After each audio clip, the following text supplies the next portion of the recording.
الحمد لله وكفى وسلام على عباده الذين اصطفى أما بعد فأعوذ بالله من الشيطان الرجيم بسم الله الرحمن الرحيم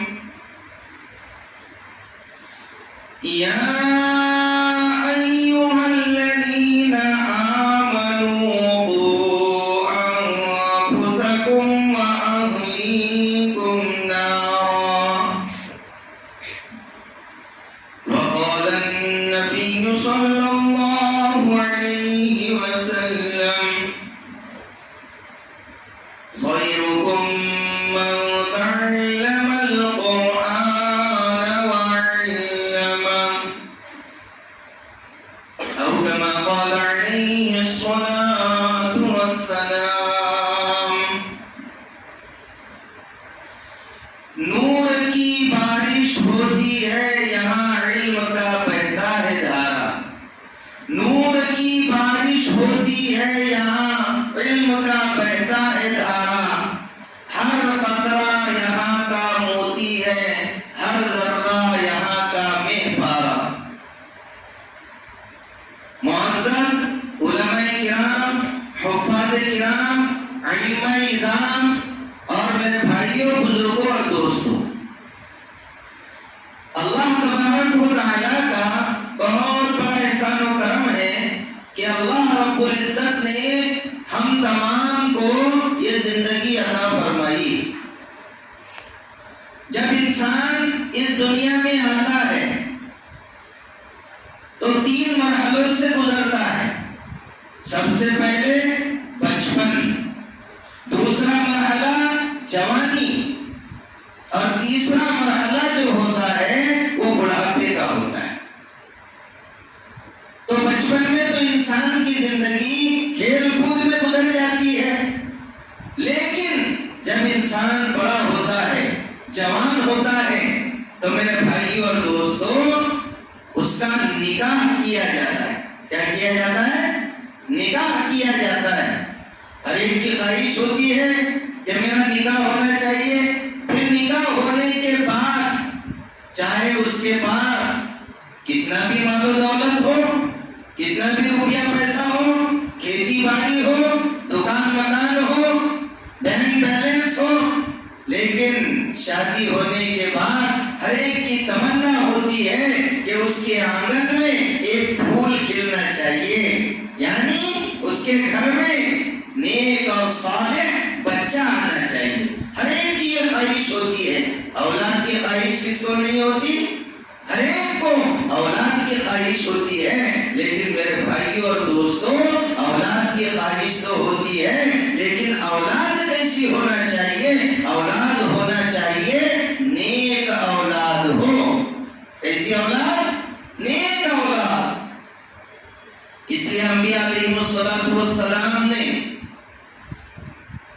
اولادیں مانگی ہے تو نیک اولاد مانگی ہے ربی هب لی من الصالحین ابراہیم علیہ السلام دعا کر رہے ہیں ربی هب لی من الصالحین اے اللہ تبارک و تعالی مجھے نیک اولاد عطا فرما مجھے نیک لڑکا عطا فرما تو اولاد کیا ہونا چاہیے نیک ہونا چاہیے اولاد کا مل جانا ایک خوشی ہے لیکن اولاد کا نیک ہونا یہ ڈبل خوشی ہے کیا ہے ڈبل خوشی تو اولاد تو ہو رہی ہے لیکن ہم کو اولاد کا خیال نہیں ہے اولادوں کا خیال رکھنا ہے ان کے عقائد کا خیال رکھنا ہے اللہ تبارک و تعالیٰ نے قرآن کریم کے اندر اعلان کر دیا لیکن ہم سننے کے لیے تیار نہیں قرآن کو پڑھنے کے لیے تیار نہیں اس میں غور و فکر کرنے کے لیے تیار نہیں اللہ تبارک و تعالیٰ نے فرمایا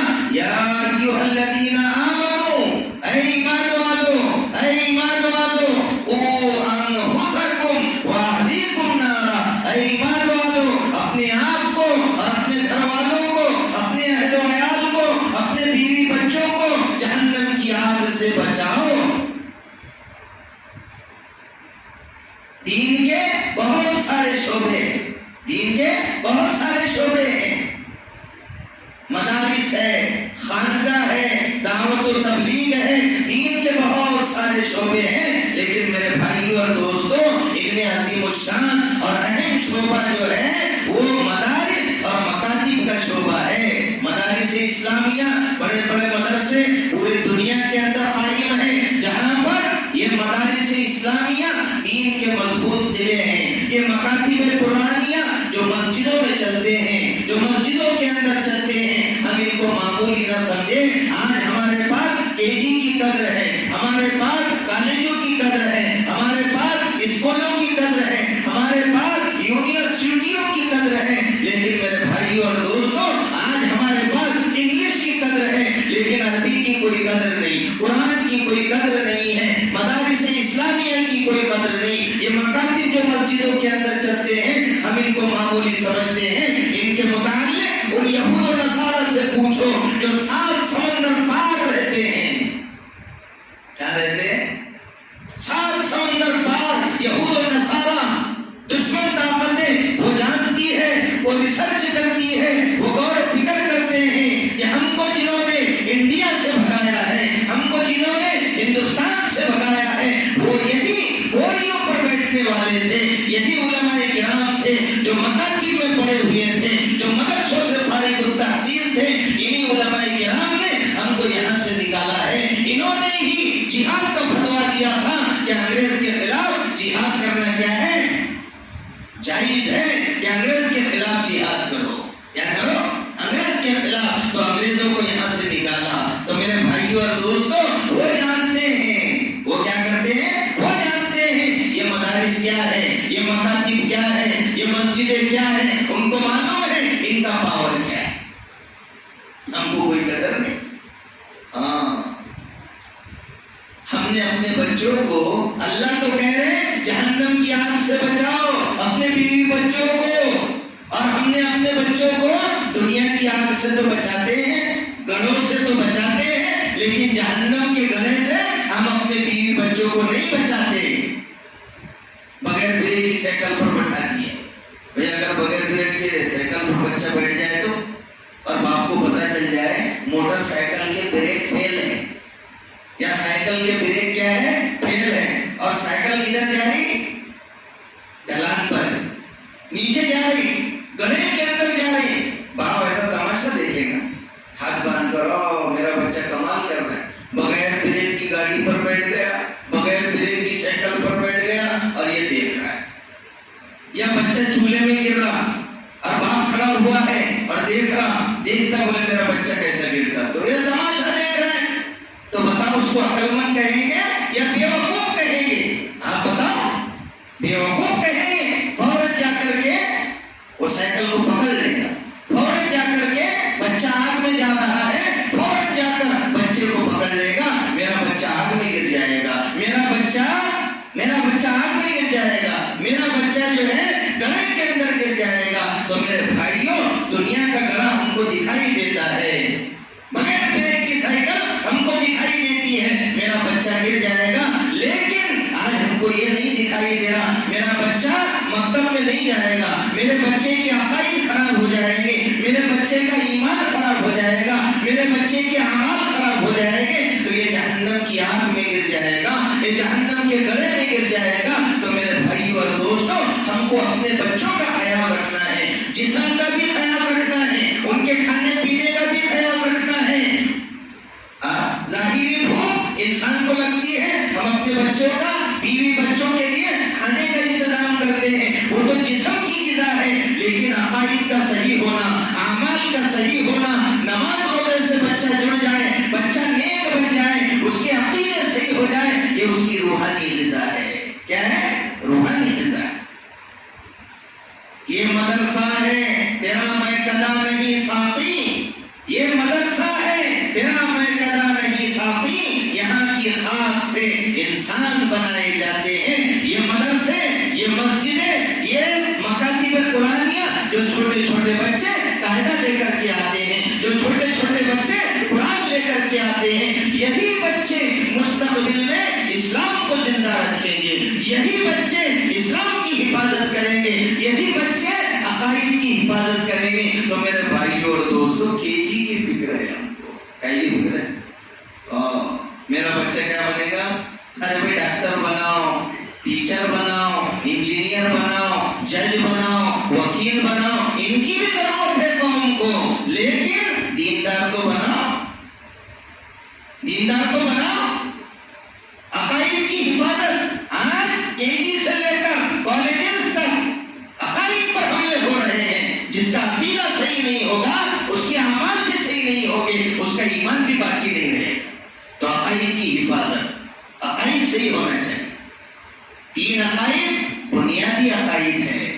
3 عقائد یہ بنیادی عقائد ہے. بنیادی عقائد، بنیاد صحیح ہونا. مکان بنا رہے اور کچے اینٹیں لگا دیے، کالم نہیں ڈالے، ویسے ہی بس مٹی پر عمارت بنانا شروع کر دی. کیوں؟ کالم کے گڈھے کھودو نا. نہیں بولے کالم کے گڈھے نہیں کھودنا ہے. دنیا کا 8واں عجوبہ بنا رہا ہوں. بولے میں دنیا کا 8واں عجوبہ بنا رہا ہوں. ایسا مکان بناؤں گا، ایسا مکان بناؤں گا، اس میں کالم نہیں رہیں گے، اس میں بیم نہیں رہیں گے، بس میں اینٹیں رکھوں گا مٹی کے اوپر. مکان کتنے دن ٹکے گا؟ ایک ہوا کا جھوٹا آیا یا بارش گری مکان بن جائے. جیسے بیم کے نیچے اینٹیں ڈالتے مستری لوگ، بیم کے نیچے اینٹیں ڈالتے، کالم کھڑے کرتے، لیکن جب پانی آتے رہتا تو نیچے کی اینٹیں جو کچی اینٹیں ڈال دیتے بغیر مال کے وہ نکل جاتی، سوراخ پڑ جاتی کہ نہیں نیچے سے. لیکن کالم پر مکان اور بیم پر ٹکا ہوا رہتا ہے. تو ایسے ہم کو اپنے بچوں کی عقائد مضبوط کرنے پڑے. اب تو کیا ہے، بچہ پیدا ہو رہا گھر پہ اور آنکھیں کھول رہا کے جی میں. کہاں پر پیدا ہوا؟ گھر پہ، اور آنکھ کھولا کے جی میں. ہاں، وہاں پر کیا ہو رہا ہے؟ سوریہ نمسکار کرایا جا رہا ہے، وہاں آرتی کرائی جا رہی، وہاں پوجا پاٹ کی کرائی جا رہی. اور ہم کیا کہتے ہیں؟ ہمارے بچے نہیں کرتے، ہمارے بچے نہیں کرتے. ارے کوئی تختی پر جیسا لکھا جائے گا، کوئی تختی پر جیسا ہم لکھیں گے ہاں ویسا لکھا جائے گا. کوئی تختی ہے، گانے لکھو اس پر، گانے لکھو وہ چھپ جائے گا اس کے دل پر. اور کلمے لکھو کوئی تختی پر، جیسا لکھیں گے ویسا آ جائے گا. تو وہاں پر یہ ساری چیزیں ہوگی ہاں، تو وہ بچے کے دل پر چھپے گا. بچے کے دل پہ کیا ہو جائے گا؟ وہ چھپے گا. تو بچوں کے عقائد، ہمارے عقائد مضبوط ہونا چاہیے. صبح ہوئی کہ کمانا، شام ہوئی کہ پیسوں کا حساب. صبح ہوئی کہ بس کام پر، شام ہوئی کہ آ گئے اور سو گئے، کھا کر کے سو گئے. بچوں کے عقیدوں کی فکر نہیں. بچوں سے کبھی پوچھیں گے نہیں نماز پڑھی آپ نے، بیوی سے کبھی پوچھیں گے نہیں نماز پڑھی آپ نے، کبھی نہیں پوچھیں گے. عقیدوں کے بارے میں پوچھنا ہے. عقیدے کیا ہے؟ اہم عقیدے کیا ہے؟ ہم کوئی نہیں معلوم، ہم کوئی نہیں معلوم عقائد کیا ہے. 3 بنیادی عقائد ہیں. ویسے تو عقائد بہت ہے، 3 بنیادی عقائد ہیں. سب سے بڑا عقیدہ توحید کا عقیدہ. اللہ ایک ہے، اللہ ایک ہے. جیسے ہی بچہ پیدا ہو تو بچے کو سکھاؤ اللہ ایک ہے، اللہ ایک ہے. اور بچے کو ممی اور ڈیڈی مت سکھاؤ، آگے چل کے ماں کو مائی کہے گا اور باپ کو باپی کہے گا کہ پڑوسی کو کہے گا. وہی سکھاتے. بولے بیٹا ممی، بولے بیٹا ڈیڈی، ارے بولے گا نا آگے چل کے وہ. تو بچے کو کیا سکھانا ہے؟ اللہ، اللہ سکھاؤ. اور جی ہر ایک کو کہو جو بھی اٹھائے گا اس کو اللہ کہہ کر کے اٹھاؤ، اللہ کہہ کر کے اٹھاؤ. اللہ اللہ اس کے کانوں میں پڑے گا ہاں تو اس کا ایمان مضبوط ہوگا. توحید، اللہ کے متعلق واقعات سناؤ. اللہ ایک ہے، اللہ ہی ہم کو روزی دیتے ہیں، اللہ ہی ہم کو کھلاتے ہیں، اللہ ہی ہم کو پلاتے ہیں، اللہ نے ہم کو پیدا کیا ہے، اللہ ہی ہم کو زندگی دیتے ہیں، اللہ ہی ہم کو موت دیتے ہیں، اللہ ہی ساری کائنات کو کھلاتے ہیں. ساری یعنی توحید کے متعلق بچے کو سکھاؤ. دوسرا نمبر جو مضبوط عقیدہ بنانا ہے وہ ہے رسالت. کیا ہے؟ رسالت. اللہ تبارک و تعالی نے آدم علیہ السلام سے انبیاء کو بھیجا ہے اور سب سے آخر میں میرے اور آپ کے آقا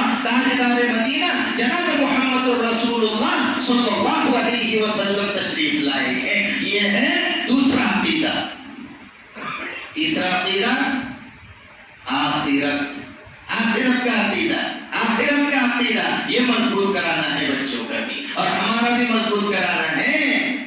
مالک یوم الدین، اللہ روز جزا کے مالک ہے، اللہ روز جزا کے مالک ہے۔ والبعث بعد الموت، مرنے کے بعد دوبارہ زندہ ہونا ہے۔ آخرت یعنی اللہ کے سامنے کھڑا ہونا ہے، اللہ کے سامنے کھڑا ہونا ہے، میدان محشر قائم ہوگا، اللہ کے سامنے حساب کتاب دینا ہے، اس دنیا سے جانا ہے۔ یہ تین بنیادی عقائد ہیں، اس کے علاوہ اور بھی عقیدے ہیں لیکن یہ بنیادی عقائد ہیں۔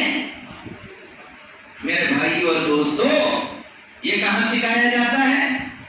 یہ مدارس میں سکھایا جاتا ہے، یہ مکاتب قرآنیہ میں سکھایا جاتا ہے۔ چھوٹے چھوٹے معصوم بچے مدارس اسلامیہ، یہ اسلام کو زندہ کرنے والے ہیں، یہ اسلام کی بقا کا سبب ہے۔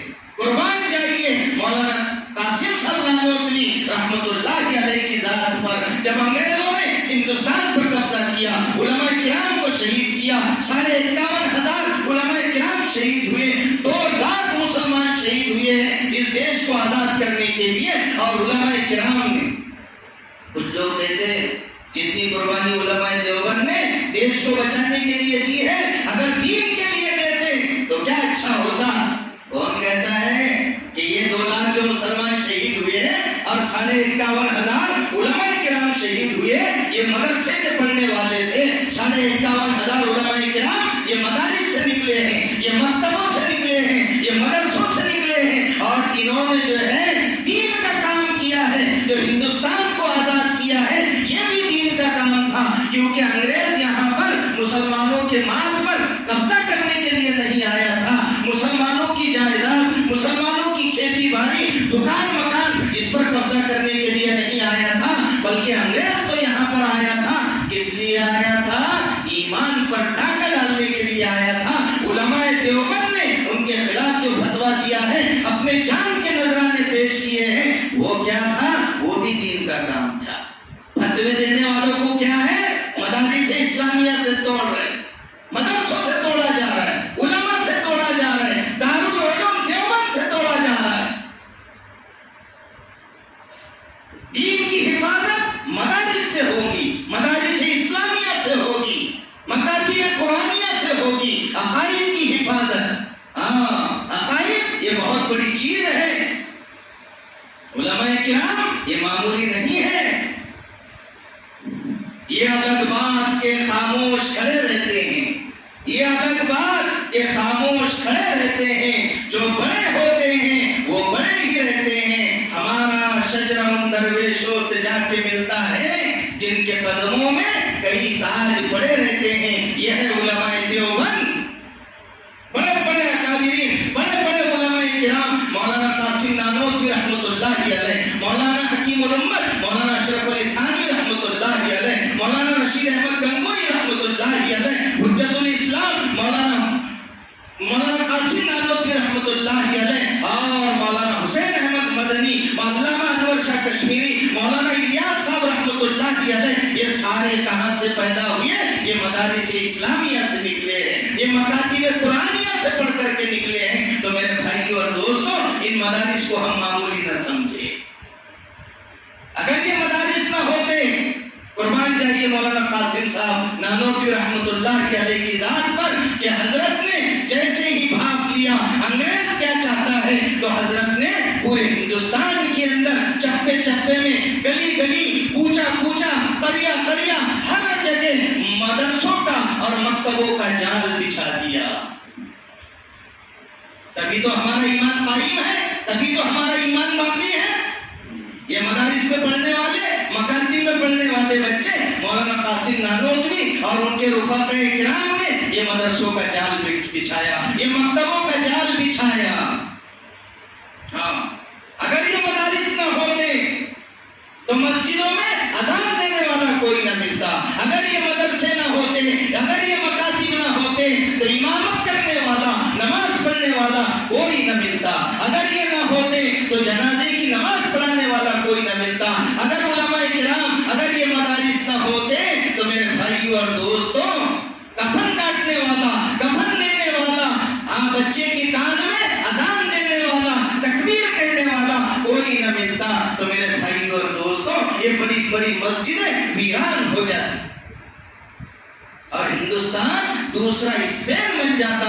لیکن اللہ تبارک و تعالیٰ نے ایسے جیالوں کو کھڑا کیا ہے جنہوں نے مکاتب کا جال بچھایا، جنہوں نے مدرسوں کا جال بچھایا، لیکن ہم کو قدر نہیں ہے. قدر تو یہود و نصارہ کو ہے. ان کو خطرہ ہے کہ جنہوں نے ہم کو ہندوستان سے بھگایا ہے، انقلاب جو آئے گا، انقلاب جو آئے گا، یہ مدرسوں سے آئے گا، یہ مدرسوں سے آئے گا، مسجدوں سے آئے گا، مکتبوں سے آئے گا. یہی چٹائی پر بیٹھنے والے، چٹائیوں پر بیٹھنے والے، یہ سادے سیدھے لوگ، انہی کے ذریعے سے انقلاب آئے گا. اسی لیے تو انہوں نے سازش کی ہے کہ عوام کو علماء سے کیسے توڑا جائے، عوام کو مدرسوں سے کیسے توڑا جائے. دارالعلوم کا فتویٰ پوری دنیا میں چلتا ہے اور خاص طور سے ہندوستان میں چلتا ہے، تو علماء کرام سے کیسے توڑا جائے، دارالعلوم دیوبند سے کیسے توڑا جائے. کیسے کیسے الفاظ ہم نکال رہے ہیں کہ دارالعلوم کے مفتیان کرام پیسے دے کر کے فتویٰ دیتے ہیں.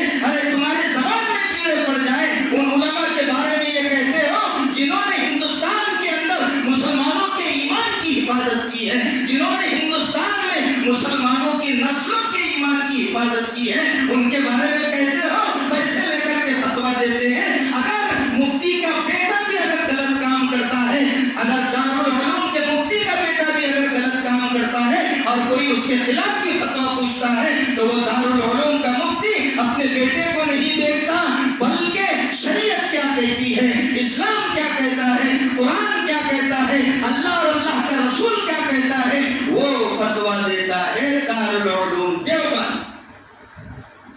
ہاں کیا سمجھ رہے ہیں ہم؟ کتے کے بھونکنے سے، کتے کے بھونکنے سے ہاتھی کی شان نہیں گھٹتی. چمگادڑ اگر کتنی بھی اچھلتی رہے تو چاند پر کوئی اثر نہیں پڑتا. اگر کوئی چاند کی طرف تھوکے تو تھوک اس کے منہ پر آئے گا، چاند گندا نہیں ہوگا. تو دارالعلوم رہے گا، دارالعلوم رہے گا. ہمارا مرکز دارالعلوم دیوبند ہے. جو دارالعلوم دیوبند کے اکابرین کا جو نہج ہے، جو طریقہ ہے، ہم کو اس طریقے سے کام کرنا ہے اور ان کے پیچھے چلنا ہے. تو میرے بھائی اور دوستو، یہ مدارس اسلامیہ، ہاں یہ معمولی نہیں ہے، معمولی نہیں ہے. آپ نے دیکھا یہ علم جو ہے نا، جو مدارس میں پڑھایا جاتا ہے، قرآن و حدیث کا علم، یہ اور جو اسکولوں میں پڑھایا جاتا ہے، دونوں میں زمین آسمان کا فرق ہے. کیسے فرق ہے؟ زمین آسمان کا فرق ہے. بچے بستہ کہاں لٹکا کر لے جاتے ہیں؟ پیٹھ پر. اس لیے کہ بستہ یہیں رہ جاتا. دنیا کا علم یہیں پر رہ جائے گا قبر کے باہر. اور جب قرآن لے جاتے بچے، قاعدہ اور قرآن لے جاتے تو دل سے لگا کر لے جاتے. کہاں لے جاتے؟ دل سے لگا کر لے جاتے. اس سے پتا چلا قرآن دل میں رہے گا، یہ علم دل میں رہے گا. یہ قرآن و سنت کا علم قبر میں بھی ساتھ میں جائے گا اور بستہ جیسے آئے گا پھر. لیکن قرآن سینے سے لگا کر لے جاتے اور سینے سے لگا کر لاتے. اس سے پتا چلا یہ علم قبر میں ساتھ میں جانے والا ہے، قبر میں ساتھ میں جانے والا ہے. تو میرے بھائیو اور دوستو، یہ مکاتب، یہ مدارس، ہم ان کو کمزور نہ سمجھیں، کمزور نہ سمجھیں. اس لیے حدیث کے اندر حدیث کا مفہوم ہے کہ جب بچہ پہلا لفظ بولتا ہے اللہ، جیسے بولنے لگتا پہلا لفظ کہتا ہے اللہ، تو اللہ تبارک و تعالی اس کے ماں باپ کے گناہوں کو معاف کر دیتے، ماں باپ کے پچھلے گناہوں کو معاف کر دیتے. اے فور ایپل کہا، کہیں ہے کیا ایسا کہ ماں باپ کے گناہ معاف؟ بی فور بال کہا تو دوسرے اور بھی گناہ معاف، ایسا ہے کیا؟ سی فور کیٹ کہا تو ماں باپ کے گناہ معاف، ایسا کہیں پڑھے آپ لوگوں نے؟ نہیں. لیکن جیسے ہی اللہ کا لفظ کہتا ہے، ماں باپ کے پچھلے گناہ معاف ہو جاتے ہیں. کبھی سنیں گے ہم؟ کبھی سوچیں ایسا کہ میرا بیٹا اللہ کہے گا تو ہمارے گناہ معاف ہو جائیں گے؟ اور آگے چلو اور آگے چلو، جب بچہ مدرسے میں جاتا ہے اور ناظرہ مکمل کرتا ہے، دیکھ کر قرآن مکمل کرتا ہے، اللہ تبارک و تعالی اس کے والدین کے گناہوں کو معاف کر دیتے ہیں، اس کے والدین کے گناہوں کو معاف کر دیتے ہیں۔ بتائیے اور آگے چلیے، ہم کو تو اسکول کا دکھائی دیتا ہے، مسلمان کے پاس تو نہ تو اسکول کے فنکشن میں جانے کے لیے ٹائم ہے، نہ تو مدرسوں کے جلسے میں جانے کے لیے ٹائم ہے، بس اٹھا کے کھیت میں ڈبہ لیا کے مستری کام پر، بس اٹھا کے ہوٹلا میں، اٹھا کے ادھر ادھر، بس گپ شپ میں اس کا وقت گزر رہا ہے، بچوں کی پڑھائی لکھائی سے اس کو کچھ لینا دینا نہیں۔ پہلے سے جیسے ہی بچہ گرم ہوتا، 10ویں 12ویں پڑھ لیتا، ابا کو بولتا ٹیوشن کو پیسے ہونا، ایسا ہونا، یوں ہونا، تیوں ہونا، کیا کر اپنے کو نوکریاں لگ رہے، پہلے سے ٹھنڈا پانی فریج کا ڈال دیتے، اپنے کو نوکری لگ رہی، بچے کی ہمت توڑ دیتے۔ ارے بھائی ہمت توڑنے کی کیا ضرورت ہے، پڑھاؤ بچے کو، لیکن دیندار بچہ ہونا چاہیے۔ کیسا؟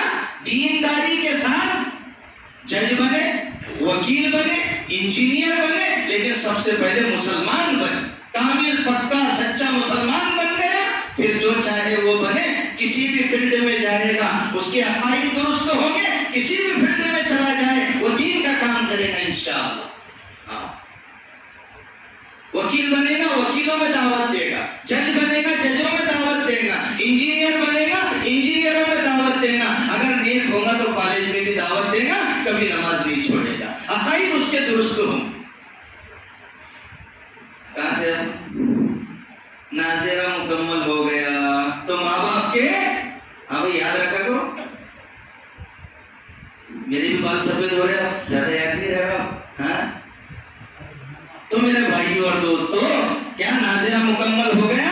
اللہ تعالیٰ گناہوں کو معاف کر دیں گے، والدین کے گناہ معاف۔ آگے جب بچہ حفظ مکمل کر لیتا ہے، حفظ کہاں ہوگا؟ جماعت میں ہوگا، حفظ کہاں ہوگا؟ ارے مدرسوں کے متعلق تم برا بھلا کہتے ہو، مدارس کو کوئی اہمیت نہیں دیتے، کون سی فیکٹری ہے جہاں پر بچہ کیا کرے گا، جہاں پر بچہ حفظ مکمل کرے گا؟ کوئی کمپنی ہے، کوئی فیکٹری ہے، کہاں پر ہے؟ آپ واقعات بتاؤ کہ فلاں فلاں بچے نے جماعت میں حفظ کیا، ایک دو واقعات کے علاوہ آپ کو واقعات نہیں ملیں گے، تو مدارس سے کیوں توڑ رہے ہیں؟ جماعت والوں کا کام وہ اپنے اعتبار سے کر رہے، مدرسے والے اپنے اعتبار سے کر رہے، خانقاہ والے اپنے اعتبار سے کر رہے، دارالعلوم دیوبند اپنے اعتبار سے کر رہا، جمعیت علماء اپنے اعتبار سے دین کا کام کر رہی، مسلم پرسنل لا بورڈ اپنے اعتبار سے دین کا کام کر رہی، ہاں لیکن ہم کو کسی کو بولنے کا کوئی حق نہیں۔ تو بچے کہاں بنیں گے عالم حافظ شیخ الحدیث؟ کہاں بنیں گے؟ یہ مدارس اسلامیہ میں بنیں گے۔ تو جب بچہ مدرسے میں حفظ مکمل کر لیتا ہے پھر کیا ہوتا ہے؟ یہ دنیا کے سرٹیفکیٹ نہیں ملتے، دنیا کے جیسے سرٹیفکیٹ نہیں ملتے، بلکہ کیا ملتا ہے؟ اللہ تبارک و تعالی کیا دیتے ہیں؟ اللہ کے نبی صلی اللہ علیہ وسلم نے فرمایا جس کا بچہ حافظ قرآن بن جاتا ہے تو اللہ تبارک و تعالی اس کے ماں باپ کو ایسا نورانی، ایسا روشن، ایسا چمکدار تاج اس کے ماں باپ کو پہنائیں گے کہ جس کی روشنی سورج کی روشنی سے بھی زیادہ ہوگی، ایسا تاج اللہ پہنائیں گے جس کو اس کے ماں باپ کو۔ اور 10 وانٹیڈ لوگوں کی مغفرت کرے گا۔ کیسے؟ وانٹیڈ لوگ جن کے بارے میں جہنم کا فیصلہ ہو چکا ہوگا، ایسے 10 لوگ۔ ایمان ہونا شرط ہے، لیکن یہ وانٹیڈ جو ہوگے نا ایک دم خطرناک نہیں کہ شرک میں چلے گئے، نہیں، بلکہ ان کا ایمان تو باقی ہے لیکن گناہگار ہے، ان کے جہنم میں جانے کا فیصلہ ہو گیا۔ تو حافظ قرآن کے بعد مولانا یعقوب اشرف رحمت اللہ علیہ محتمم سورت راندیر اشرفیہ سورت راندیر وہ فرمایا کرتے تھے کہ حافظ قرآن سے دوستی رکھا کرو، کیونکہ حافظ قرآن کے بعد 10 پاسپورٹ ہوتے ہیں۔ کیا ہوتے ہیں؟ 10 پاسپورٹ ہوتے ہیں۔ اب وہاں پر پاسپورٹ کی کسی کو ضرورت پڑے گی، یہاں پر پاسپورٹ بناتے ہیں، امریکہ جانا ہے، لندن جانا ہے، جاپان جانا ہے، مکہ مدینہ جانا ہے، حج کے لیے جانا ہے، تو پاسپورٹ کی ضرورت پڑتی ہے، ویزا کی ضرورت پڑتی ہے۔ تو جنت میں جانے کے لیے بھی تو کیا ہے؟ پاسپورٹ کی ضرورت پڑے گی۔ کہا اس کے بعد 10 پاسپورٹ ہوتے ہیں۔ اس لیے حافظ قرآن کو برا بھلا مت کہو، حافظ سے دوستی رکھو۔ ہو سکتا ہے میدان محشر میں کل قیامت کے دن کوئی کام نہیں آئے گا، لیکن ہم نے حافظ کا خیال رکھا تھا، اس کے کھانے پینے کا، اس کے رہنے سہنے کا، یہ ساری چیزوں کا خیال رکھا تھا، یا اس کی طرف محبت کی نگاہ سے دیکھا تھا، اس کے ساتھ میں اچھے سے پیش آتے تھے، انگلیاں نہیں کرتے تھے، اچھے سے پیش آتے تھے، اس کو برا بھلا نہیں کہتے تھے، تو میرے بھائیو اور دوستو ہو سکتا ہے کہ وہ کہتے کہ چلو ایک پاسپورٹ صاحب کا چچا کو دے دیتا۔ تو پاسپورٹ کسی کو بھی دے دے، تو میرے بھائیو اور دوستو حافظ قرآن سے دوستی رکھنا اور عالم دین سے دوستی رکھنا، علماء کو دیکھنا بھی عبادت، حفاظ کو دیکھنا بھی عبادت، لیکن زبان پر نہیں ہونا چاہیے۔ ماشاءاللہ آپ تو عالم ہیں، آپ تو علماء ہیں، آپ کو دیکھنا بھی عبادت، بس اوپر سے بول رہے ہیں اور دل میں وہی بغض بھرا ہوا ہے، کینہ بھرا ہوا ہے علماء کے خلاف۔ ویسا سامنے ایسا کہتے ہیں اور پھر دیکھتے تو ایسا دیکھتے ہیں، بتا تو بیٹا تیرے کو میں، ایسا نہیں ہونا چاہیے، ایسا نہیں ہونا چاہیے۔ یہ تو ہو گئے کون؟ حافظ کے ماں باپ اور 10 رشتہ دار، یا کوئی بھی 10 رشتہ دار۔ پھر یہ تو ان کو مل رہا ہے اتنا، حافظ کو کیا ملے گا؟ حافظ قرآن کو کیا ملے گا؟ تو اللہ کے نبی نے فرمایا یقال لصاحب القرآن، صاحب قرآن سے کہا جائے گا، حافظ قرآن سے کہا جائے گا، اقرا ورتقی، پڑھتا جا اور جنت کے درجوں پر چڑھتا جا۔ اقرا ورتقی ورتل، اقرا پڑھتا جاؤ، ورتقی اور جنت کے درجوں پر چڑھتا جا، اور ٹھہر ٹھہر کر پڑھ، ورتل کما ترتل فی الدنیا، ٹھہر ٹھہر کر پڑھ جیسا کہ تو دنیا میں پڑھا کرتا تھا، اس لیے کہ تیرا آخری ٹھکانہ وہاں پر ہوگا جہاں آخری آیت ختم ہوگی تھی۔ درجات پڑھتے رہے گی، پڑھتا جا اور جنت کے درجوں پر چڑھتا جا۔ ایسا ہے کیا؟ اے سے زیڈ تک پڑھتا جا، تیرے کو 10 روپے ملتے رہیں گے۔ اے سے زیڈ تک پڑھتا جا، پھر جوڑ حروف کو پڑھتا جا، اے فور ایپل، بی فور بال، 10 روپے یوں مانگو دے رہے، 10 روپے دے رہے۔ ایسا ہے کیا؟ نہیں، لیکن اللہ تبارک و تعالیٰ کہتے ہیں ایک ایک آیت پڑھتا جا، جنت کے درجوں پر چڑھتا جا۔ یہ ہے قرآن کی عظمت، یہ ہے قرآن کی عظمت، اور قرآن کی عظمت قرآن کریم کی وجہ سے جس کے دل میں وہ قرآن ہوتا ہے، چھوٹا سا بچہ ہے، ہمارے سامنے کا بچہ ہے، ہمارے سامنے کھیلتا تھا، لیکن ہم اس کا نام لے کر نہیں پکاریں گے، بلکہ اس کو کہیں گے حافظ صاحب تشریف لائیے، لیجئے نا حافظ صاحب، چائے پیجئے نا، کھانا کھائیے نا۔ دیکھیے اس بچے کی قدر نہیں ہے، بلکہ جو قرآن اس کے دل کے اندر ہے اس قرآن کی قدر ہے، تو قرآن نے وہ بچے کی قدر کو بھی بڑھا دیا۔ تو میرے بھائیو اور دوستو ہم حافظوں کا خیال رکھیں، ہم عالموں کا خیال رکھیں۔ مدرسے ہماری وجہ سے نہیں چلتے، کان کھول کر کے سن لو، ہم چندہ دیں گے، ابھی چندے کو نہیں آیا بنا، ہم چندہ دیں گے تو مدرسے چلیں گے، ہم چندہ دیں گے تو مسجد بنے گی، ہم دیں گے تو مدرسے چلیں گے، ہم دیں گے تو مسجدیں چلے گی، ہم دیں گے تو مولانا کا پیٹ بھرے گا، یہ ذہن سے ہم نکال دیں۔ کبھی آپ نے یہ نہیں سنا ہوگا کہ فلاں حافظ نے اللہ ماشاءاللہ ایک آدھا کیس ہو جاتا ہے، ایک آدھا کیس ہو جاتا ہے، لیکن کبھی آپ نے ایسا نہیں سنا ہوگا کہ فلاں حافظ صاحب نے، فلاں عالم صاحب نے، فلاں شیخ الحدیث نے پھانسی لگا لی یا ریلوے پٹری پر جا کر کے سو گئے پریشانی کی وجہ سے۔ ایسا کبھی نہیں ہوتا۔